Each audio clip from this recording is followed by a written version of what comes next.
Machiegni nyakwara Mugejwang' e chenro mar penj laktar. Chenro ni biro ni achiel kachiel kowuok e studio wa ma Kisumo iluonga ni Ruth Otieno. Amor mokalo ni wantiere kod wendo wa e studio ka kendo biro nyisowa nyinge en wuod kanye. En laktar molony e weche mage aito wadonje twak achiel kachiel. Machiegni daktari e penj laktar. Erokamano oimre uru nyikwara Mugejwang'. An iluonga ni Dr. Willis Oyieko. Ayaseme Kadipir. An mbalariany mapuonjo Maseno University School of Medicine. To speciality mara en urology. Gidoluo en tuo mar lach.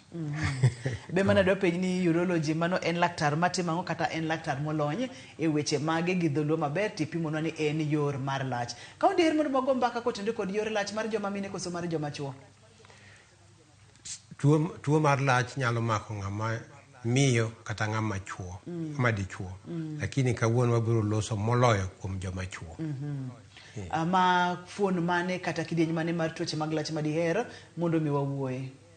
Moloyo wabiro wuoye tuo mar lach ma chando joma chuo miluongo ni prostate. Gidholuo okwang'eye maber to gi Swahili iluongo ni tenzi dume. Kiswahili. Jomong'e Kiswahili maber tenzi dume. En fuon mar dhano mochwe e bwo dag lach kata piru. Koro en gi tich mang'eny motimo kuom dhano.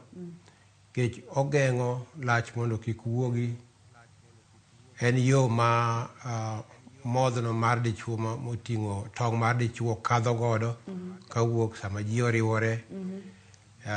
Kendo odongo to koloro lach to nyalo kelo tuoche mang'eny ne ng'ama dichuo. Tuoche kaka infection onyalo kelo tuoche mag nyiroke kakoro lach ok wuogi. Onyalo kata kite nyalo dongo e dag lach kaponi ogeng'o lach ok wuogi.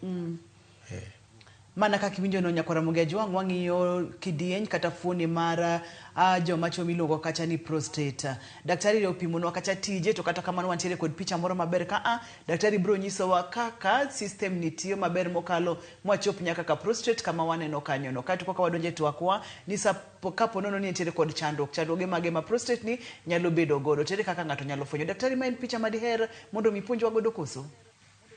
Kaka picha minyisowa kanyo no, ineno ka nyiroke nigi malo kanyo, to godundu magolo lach e nyarogno, nyiroke ni maloso lach, ogolo lach e nyarogno, to okele e piru, kata dag lach. Dag lach kanyo, e bwoye kanyo nitie fuon miluongo ni prostate, mineno gi piny kanyo no. En ma wadwa lose kawuono. Nikech prostate ni, kodongo to onyalo loro lach, onyalo kata lokore kansa kata gik makamago. Kendo miyo nyaka wang'e to prostate ni ere kaka wanyalo dak kode wasome maber. Ma koro wang'iyo prostate moyarore kata mobedo maduong' moingo kawaida. Ang'o manyalo miyo bedo maduong' kata ang'o manyalo miyo dongo? Prostate en gima en fuon monyuol go ng'ato. To kaka ji dongo, kichopo kar higni 40, to nitie gik miluongo ni hormone manie dhano. Ma ng'ama dichuo nigi hormone miluongo ni testosterone. Testosterone ni en ma omiyo ostimulate, inyalo wacho kisungu ni ostimulate dongo mar prostate. Kochako higni 40 kadhi nyime to omiyo prostate dongo haraka. To nitie prostate, nitie bende fluid moro, pi moro mogolo. Pi mogolo no oting'o gimiluongo ni enzyme. Enzyme no ema koriwore gi testosterone, hormone miluongo ni testosterone, to loko gimoro makoro obedo miluongo ni active agent mamiyo prostate koro dongo mang'eny moyarore. Prostate no odongo nikech cells mage ema kuot ema miyo obet maduong'. Nikech nitie prostate nitie leche kata muscles kendo nitie glands. Koro glands gi ema produce enzyme to ring'o manitie prostate gi nitie gima gikonyo. Nikech gikonyo sama kapo ni ng'ato oriwre gi ng'ama kata jaode, ka koro sama modhno wuok kata gimiluongo ni sperm wuok, to muscles gi contract tae koro gimiyo giloro lach ok wuogi to sperms ema wuok. Mano gima prostate bende timo. Koro prostate konyo e rito lach, yo mar lach, wuok mar sperm, producing gimiluongo ni enzyme maloko hormone miluongo ni testosterone mondo obedie active gradient manyalo miyo prostate grow.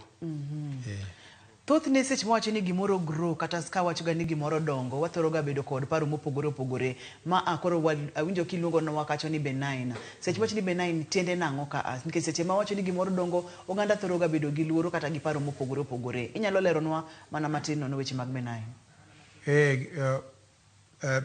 Prostate ma benign en ma onge cancer. Ok onyiso ni ka ng'ato nigi prostate ne duong' odongo to ni en gi cancer. Inyalo bedo gi prostate to onge cancer. Inyalo bedo gi prostate modongo to nigi cancer. To bet gi prostate ok onyiso ni nyaka ibed gi cancer. Bet gi cancer ok onyiso ni nyaka ibed gi prostate maduong'. Kamano. Ma kopogore kod higni, wacho ni tok higni 40, koro omedo ga dongo saidi kendo dongo piyo piyo. Kopogore kod manang'o ma kendo nyalo miyo obedo malach kata omedo dongo mapiyo piyo kwa were kod higni? Nitie higni miyo prostate bet maduong', kendo nitie ginene anyuola. Kapo ni wuoru ne nigi prostate modongo kata tuo mar prostate, nitie chances ni bende ibiro bet gi prostate.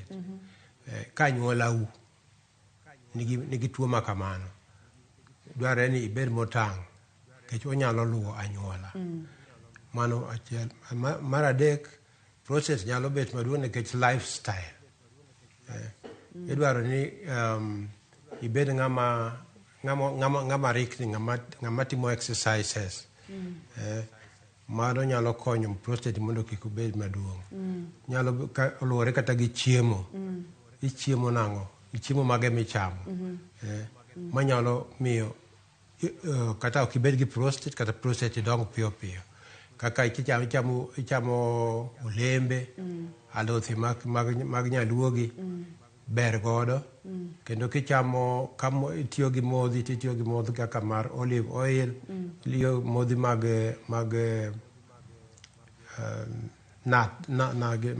njuke kaachiel kod kothe. Kata kothe. Mago konyo ahinya kuom wachno. Kendo gima nyalo miyo prostate bed joma nigi tuoche moko kaka mag sukari, mag pressure, mago eko miyo tuoche mag prostate nyalo bedo machiegni. Moro kapok wadhi matut kata kapok wadhi okang' machielo, wacho nwa kacha ni lifestyle, weche mag chapni, kik ibed ng'ama dichuo mobeda beda, nyaka ibed dichuo mochapni marikni mondo mi dendi otim exercise maber. Ok ang'eyo kaka exercise ni konyo mondo mi prostate ni kik enlarge. Inyalo pimonwa go mana matin kae to wadog e weche ma ipimonwa kaka lifestyle. Seche ma ng'ato chiemo makare, ang'o matimore ne fuon ni seche ma ng'ato ok chiemo makare, kod kidienje mag chiemo mok kare manyalo kelo chandruok kata midhiero ne fuon mar prostate ni?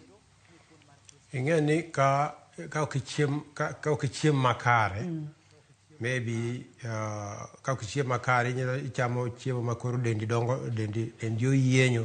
Ka dendi oyienyo, gik ma wacho ni hormone ka gi influence functions mag gine kaka del tiyo.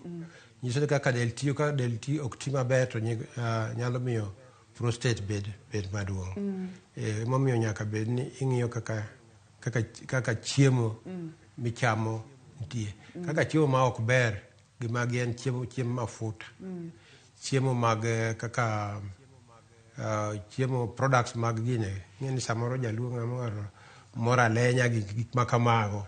Mago ok ber ahinya gi joma chuo. Generally gikelo miyo dendi yienyo, dendi nigi fat gi bor mang'eny. Bor mang'eny go miyo hormones mar dend dhano kata gimiluongo ni metabolism gi dho kisungu koro ok bed maber manyalo konyo. Koro omiyo gi influence gimoro kaka enlargement mar prostate. Mano en point ma nyakwara Mugia Jwang'o kadwa ni mondo mi obai nikech winjo kawacho kacha ni nitiere kaka ratil mamalo mar del nyalo chwalo dongo mar prostate kopogore kod higni gi ma ng'ato nyalo time onge. Kaito wachonwa kacha bende ni weche mag exercise kik ilinga ni kamoro amora midhiye ikawo penga ka ineno nyama choma motimo bor mang'eny ni mane mamitni mora lenya kod gik makamago. Daktari onyiso ni kacha ni mano ok gima ber kata matin. Daktari, seche ma prostate osechako dongo tok higni 40 kata ka ng'ato nitiere kod tuoche kaka mag sukari kachiel kod pressure kaka iwachonwa cha, thothne ranyisi mage ma obro chako winje dende manyalo miyo chich ni nyaka bedi ni gimoro rach kodaka nikech wacho ka pile ni chikiti ne dendi kinjo ka gimoro ok kare inyalo fwenyo kata kapok odhi matut ahinya. Ka tuo mar prostate ne dwa chaki ochako en ga gima ochakore ga matin nyiso ni kawaida kidhi ka lacho hingi winyi dhi olo pi tiduogo, lakini kako neno kodwa hingi sakasa idwa ni dhi olo pi. Kendo kako dhi olo pi no kichako olo pi to kuwuok dichiel inyalo chung kanyo kamoro ichuke kamoro kuwuok molurore kamoro kisetieko to pod oton kamoro kisetieko idhi bet kendo chako hingi idwa ni ringi dogi kamoro sami olo pi tiwoli winjo kiolo pi tiwinjo ka rem bende nitie kata kidhi nindo kinin matin idhi ol pi iduogi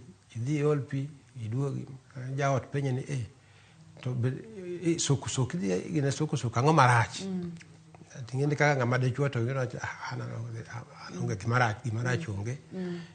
Koro en gik makamago inyalo neno rem kiolo pi, inyalo kata neno remo sami olo pi, inyalo dhi ndalo mang'eny ng'eni kidhi ndio to kamoro ni wuok dichiel e akoro chopo ni wuok kata didek kata ding'wen dibich mano nyiso ni gimoro marach.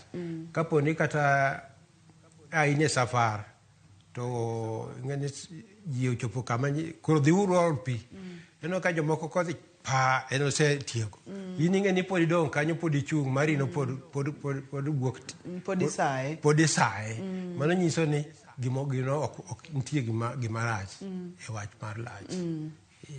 Antiere kod picha moro ka daktari ma bende nyisowa tudruok mantiere kind dag lach kachiel kod fuon mar prostate. Waneno ka wantiere kod dag lach, wantiere kod prostate ka kaito kotende kod weche ma ipimonwa ni samoro idwa ni mondo mi chuk lach kata idwa ni mondo mi owuogi to owuog maber. Mano koro nyiso ni ang'o matimore ka seche mosekuot kata seche mosebedo enlarged to lach ok wuog maber. Ang'o momiyo lach ok wuog maber? Seche mowuok gi remo, daktari daher mondo mi pimnwa ni ang'o matimore momiyo owuok gi remo seche ma isedhi olo pi to pod owuok koton kata kolurore. Kwatiyo gi picha ni mondo mi ogandawa owinje maber.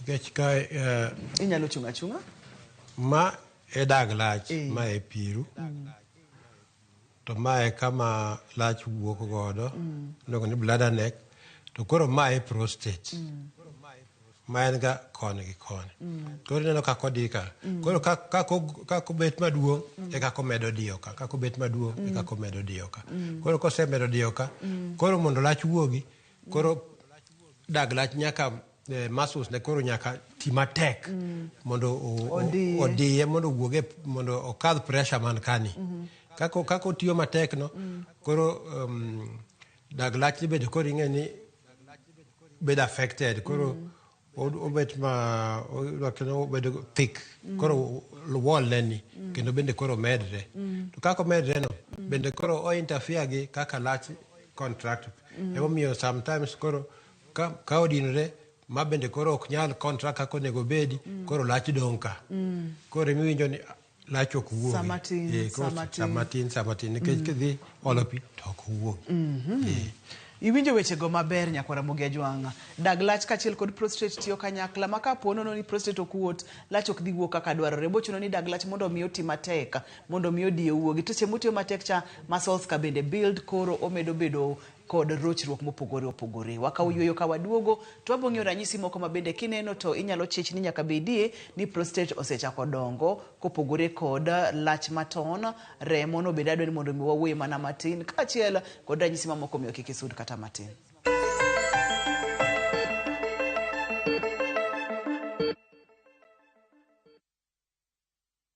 Introducing Wigo, your trusted ride. The ride with the most reliable, verified, efficient and transparent drivers. With fabulous cashback incentives for passengers, each trip on Wigo feels like an upgrade. Download Wigo from Play Store or App Store or SMS Wigo to 20425 and ride with confidence. Wigo, let's go.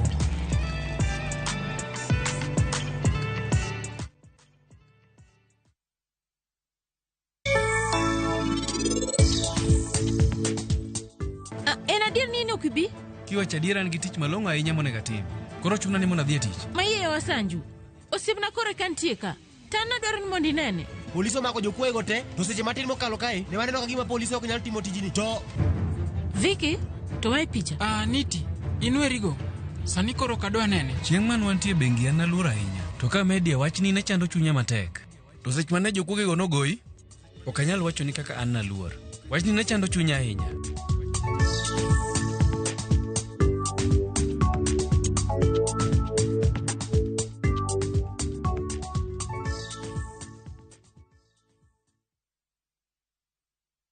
Apostle Julius Subi of Exploits Worship Center invites to the 21st edition of the Heavens Fire Prayer Summit 2025, beginning on the 6th to the 10th of August, themed Transformational Revival. It is an annual convergence of God's army and will take place at Uhuru Park, Nairobi, Kenya from 9 a.m. to 6 p.m. daily. The guest ministers, Pastor Robert Kayanja, Archbishop Harrison Nganga, Prophet Cindy Jacobs, Dr. Francis Miles, Lady Bishop Kathy Kiona, and Reverend Jenny Mock. Worship ministers Chris Shalom and Kestin Bogo, Kenya. For more information, call the number 0723-689-745. This is an appointed time for God's visitation. Don't miss out.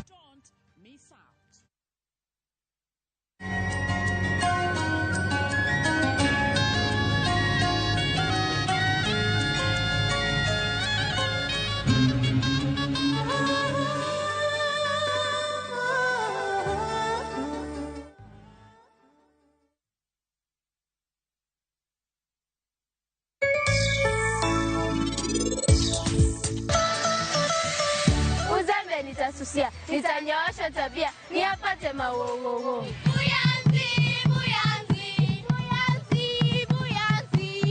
You are broken every chain, there's salvation in your name.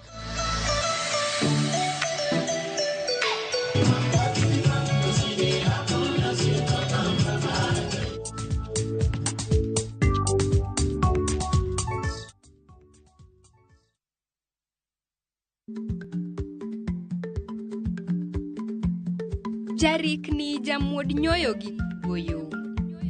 Matiende ni dhi matek ma ok inono maber samoro nyalo miyo ng'ato midhiero.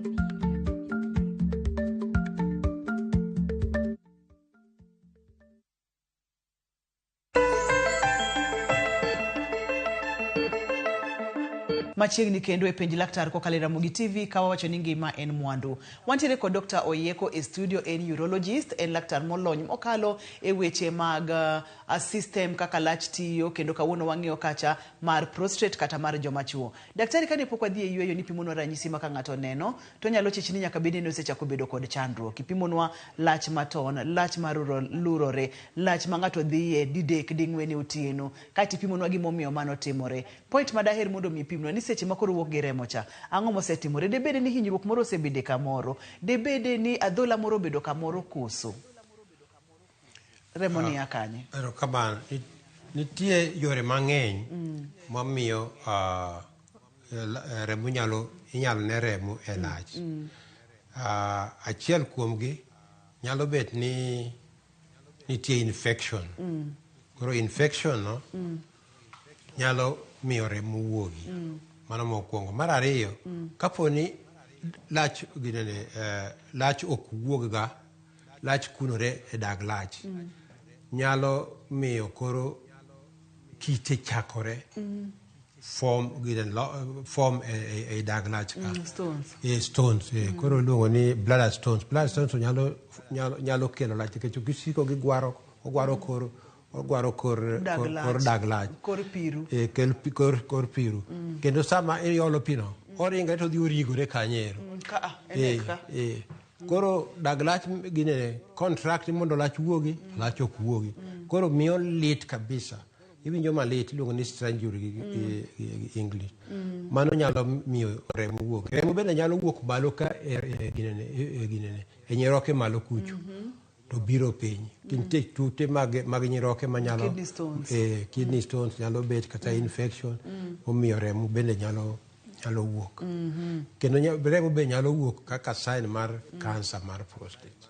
Koro remo no ka wuok en gima nyaka ng'i ahinya. To remo ni ang'o makele? Koro nyaka daktari ng'i kawo remo, kawo lach dhi pim gi yore mang'eny manyalo nyiso ni to remo ni akanye. Ka kiwinjo nyaka Ramogi Ajwang' Dr. Oyieko lere maber mokalo. Kapo nono ni ng'ato neno ranyisi gi, manyiso ni gino osedhi ahinya koso manyalo nyiso ni kor kochako. Debede ni gino osedhi saidi koso samoro kor kochako ma koro wachako neno ranyisi gi. Koso nyalo gach nyiso ranyisi e stage level mora mora. Onyalo wuok e stage e level mora mora. Manyalo bedo no sedhi ahinya kata nyalo bedo ni kor kochako. En penj laktar kokalo Ramogi TV kawacho ni ngima en mwandu. Seche miseneno ranyisi gi, en ang'o monego bed ni timo? Onego bed ni jikaza kimwanaume, onego bed ni ling'a ni dendi biro dhi nyime e yo makare koso onego bed ni timo ang'o? Seche ma ng'ato biro iri Dr. Oyieko, oneno ranyisi gi, thoth ni timo diagnosis nang'o? Nikech ranyisi gi bende biro ga kod tuoche mamoko bende. Kaka ma daktari, ing'e ni ka jatuo donjo e ofis daktari, to daktari chako diagnosis kako donjo nino kaka jatuo donjo. Koro ichako ng'iyo jatuo, to jatuo nani odonjo nadi. Kako donjo do nyiso ni to isechako paro gima nyalo bedo ni chando jatuo. Jatuo biro betie kom, aichako kod jatuo mbaka. Mbaka ni biro nyisi laini kuma tuo ma jatuo donje. Koro kichako penje, ikawo history no biro nyisi, or sigana ma jatuo nyisi biro nyisi tuo mar jatuo. Ka en tuo mar lach, ibiro fwenyo ni jatuo ni nigi tuo mar lach. Kusego sigana, itero jatuo kitanda, ichako ng'iyo jatuo imule gi lweti. Koro kaka kimule gi lweti, mulo iye, kamoro kimulo iye, inwang'o ka piny iye no kimulo, to kore ni kanyo lit. Nyiso ni kanyo nitie shida. Kata kimulo bath kope kama, mulo ka kuma kuonde ma nyiroke nitiego, ing'e ni kanyo nitie shida. Kapo ni lach ok wuog te, ibiro nwang'o ka lach samoro opogo dag lach. Nitie wazema ka ok ong'e ni lach ok wuogi, en owuoni ochwe nikech iyo biro kara lach mopong' e bundiye ka. Kech samoro en ga gima timre mos, kotimre mos ahinya, to bende ok iwinj rem, mana chieng' ma koro odinore chaka koro idhi daktari. Daktari lach na ok wuogi, to kidhi tinwang'o ka lach opong' nyaka e pende. Koro nyaka inwang' kaka ikonye. Koro mano ki examine. Samoro bende prostate ing'e ni en ginene en jirani mar koma oko wuokie. Koro mondo imule nyaka iket lweti koma oko wuokie. Gi lweti gi lith lweti kama mimule ming'e ni to chal nadi. Sami mule no kaka daktari ang'e ni ma ikamule kofil kama to ena benign giluongo ni prostate ma ok cancer ma BPH. Kapo no tek ahinya man to king suspect ni kamoro nyalo bet ni cancer nitie. Kata kimule kama tiwinjo kolit kamoro mar infection mar prostate nitie. Koro examination ma kamago nyalo nyisi gima nitie. Ineno kanyo. Koro kaka ineno kaeri prostate to mae siana kuma lach wuokie. Koro kitero lweti kama oko wuok go kama oko ma uduong' wuok go. Kitero lweti kama timuli agumula kori winjo kako chal. O ma inyalo ng'eyo gi lith lweti kaka daktari ni ma to en benign to moro to nyalo bedo cancerous. Inyalo diagnosis mari chakre. Ochakore gi kanyo. Chakre gi kanyo.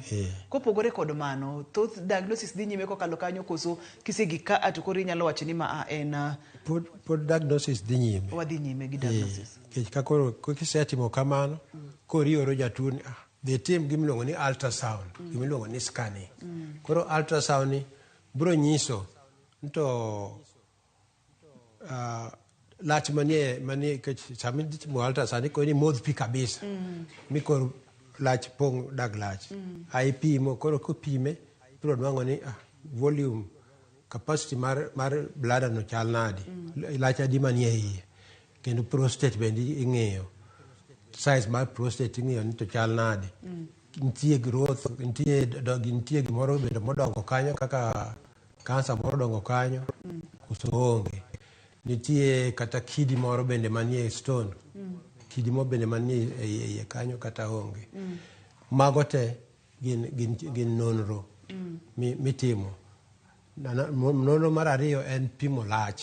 Lach idhi pimo itere jatuo chiwo lach itere laboratory. Kotere laboratory dhi ng'iyo ni to lach ni nitie infection koso onge infection.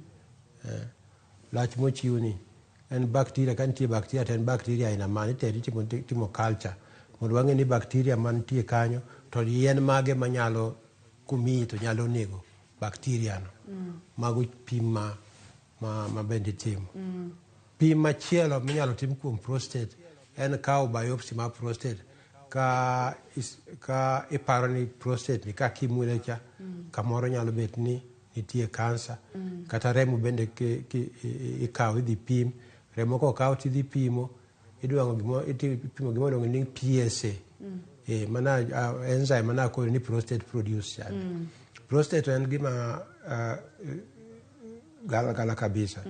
Ka gimoro kinye to PSA no idho malo. Kata kitimo ka imule kamano to dhi malo. Nikech owinjo ka gimoro mawendo odwa. Kata kirwako kata no orwakni mpira odhi malo. Kata mna gimiluongo ni ejaculation nyalo mi odhi malo. To ka tuo nitie bende nyalo dhi malo.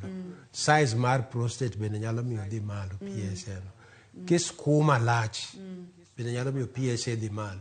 Koro PSA kodhi malo samoro jiwoni pima nongo ni PSA na ni malo. Koro chako luor ni ma debe dango ma kamoro anage cancer. Bet mar PSA malo no okonyiso ni en gi cancer. Yore mang'eny nyalo miyo prostate specific antigen bet malo kaka makwano duong' mar prostate, chukruok mar lach, komule to kata ka cancer nitie. To ang'o miyo ka PSA ni ma to wan babet bere kin mondo kik wa miss kik cancer dhi nyime to ok wanwang'o.